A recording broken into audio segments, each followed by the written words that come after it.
Today I will show you a prehistorical adventure film from 2018, titled Alpha. Spoilers ahead. Watch out and take care.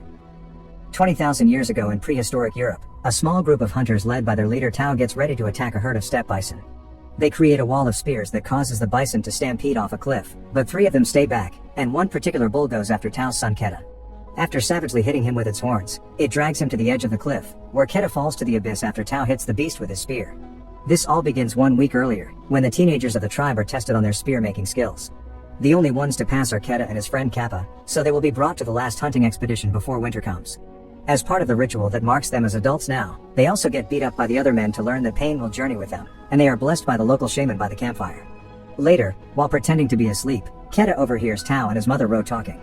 Ro does not think he is ready to hunt because he leads with his heart, not his spear, but Tao believes Keta must do his part and prove himself to the tribe. The next morning, the hunting party leaves after saying goodbye to their loved ones and getting the shaman's blessing. Ro even gives Keta an extra piece of fur as a safety token.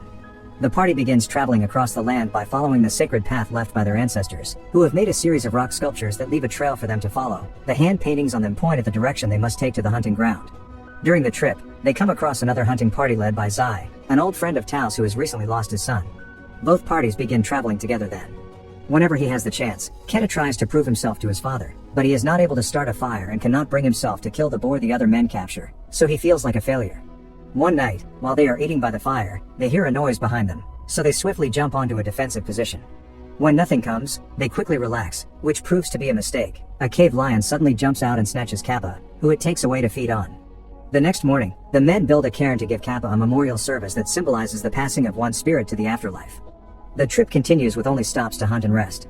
One evening, when they find a large and safe cave to sleep in, Tao takes the chance to make Keta get a tattoo of the constellations just like him. That way he will always find a way home. It takes a good amount of days, but eventually, they find a trail of dump that takes them to a herd of steppe bison, which brings the story back to the beginning. As he falls, Keta tries to hold onto a rough cliff edge, but he slips and lands on a further ledge, where he breaks a leg and falls unconscious. Desperate to save his son, Tao tries to climb down, but his fellow hunters stop him, pointing out it is too late. While the men bring the sleds to carry the bison on, Tao stays by the edge of the cliff, crying in denial. Now that their hunt has been divided equally, Shi's party leaves on their own to return to their home, so Tao's group has one last night of camping before convincing their leader it's time to move on. The following morning, Tao builds another cairn while tears of grief continue to fall. Many hours after the party is gone, a vulture lands on Keta and tries to feed on him. This makes him wake up, and after pushing the bird off him by wringing its neck, he realizes the situation he is in. Dragging his broken leg behind him, Keta tries to climb down, but there are not enough rough edges for him to hold on, and ends up hanging in there for a long excruciating moment. Soon after, a storm arrives and begins flooding the ground below him, so Keta comes to terms with what he has to do and lets go of his grip, landing in the water and falling unconscious again. When he wakes up the next morning, it has stopped raining and the flooding is gone. After drinking water from a poodle and splinting his injured foot, Keta slowly makes his way back to the top of the cliff, where he finds the memorial his father left for him. But Keta kicks it out in frustration when he realizes he has been left behind and must find his way home on his own.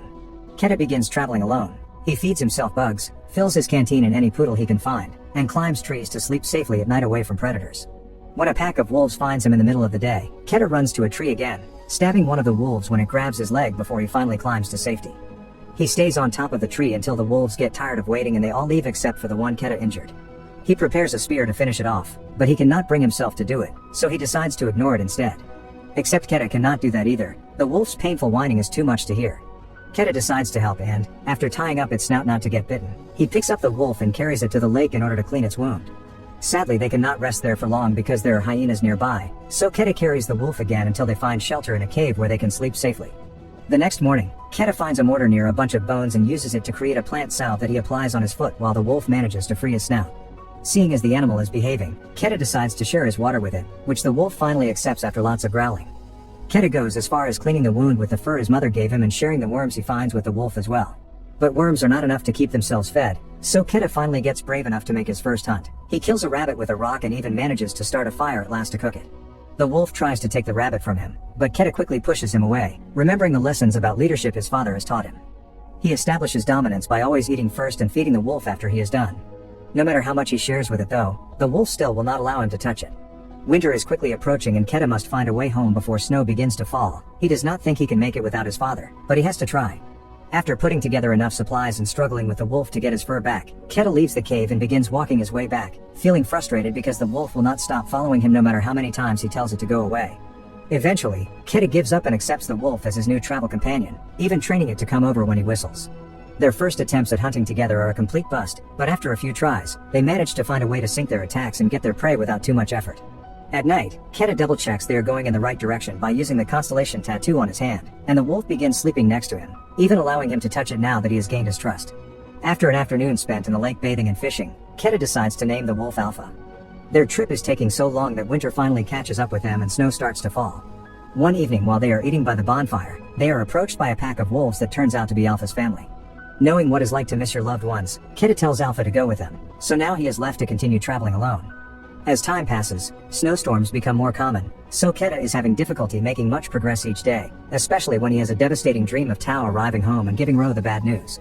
After a few days of walking through yet another storm, he comes across Alpha and its pack, but when he runs towards them, the ice breaks under his feet and he falls into the freezing water. As his mother's fur and most of his equipment float away, Keta hits the ice with his knife and manages to break enough to let Alpha drag him out. The two of them begin traveling together again, and later that night, Keta sleeps hugging Alpha to regain some warmth in his freezing body. After advancing a few more miles, they find a trail of tracks that they follow to a hut, but sadly, the owner has frozen to death. There is no food to be found, but Keta does grab a bow and arrow to hunt, ignoring Alpha's worry when he suddenly begins to cough up blood. Sometime later, the duo finds itself between a rock and a hard place. There are hyenas following them but also a very dangerous storm ahead of them, so they run until they find a cave to hide in. Unfortunately, the place is not empty. There is a cave lion that does not hesitate to attack them. Alpha fights it fiercely while Keta puts the arrow on his bow, concentrating to hit the right target. He manages to kill the lion and save Alpha, who still comes out heavily wounded from the fight. When they go back to very slowly traveling in the middle of the snowstorm, they find the sculpture that marks the sacred path, so Keta knows they must be close. His hope gets stronger when the northern lights appear above them one night, a sign that his ancestors must be guiding them. However, Alpha is too weak to keep going, and one day he finally collapses. Not wanting to leave his friend behind, Keta begins to carry the wolf in his arms, ignoring the fact he is also weak and continues to cough out blood. The conditions are so harsh that Keta eventually collapses as well. But then, he finds encouragement in a memory that comes to him in a dream. It is the conversation he overheard his parents having the night before they left. To help Ro not to worry, Tao had told her Keta is stronger than even himself knows. With newly acquired strength gained from his father's belief in him, Keta wakes up and picks up Alpha again, carrying it through the storm until they finally make it back to his tribe. Nobody can believe what they are seeing, and Tao cries as he tells his son how proud he is before taking him and the wolf into a tent to be taken care of. After Keta is patched up and fed, the shaman examines Alpha, quickly realizing what its problem is. Alpha is actually female, and she is giving birth. All the puppies are born safely.